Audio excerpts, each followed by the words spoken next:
Tips 308.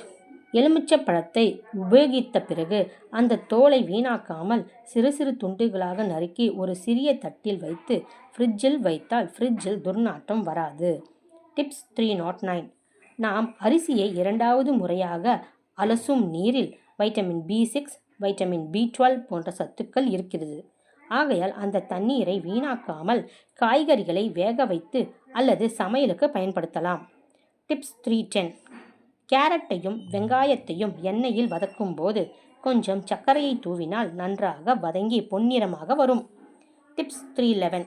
கத்திரிக்காய், வாழைக்காய் போன்ற காய்களை கருகாமல் இருக்க வெட்டிய காய்களை அரிசி கழுவிய நீரில் போட்டால் காய்கள் கருகாது. டிப்ஸ் 312. டீ, காஃபி குடிக்கும் கப்பில் படிந்துள்ள கரையை அகற்ற ஒரு பெரிய வெங்காயத்தை வெட்டி கரை பிடித்துள்ள இடத்தில் தேய்த்து கழுவ கரைகள் போய்விடும்.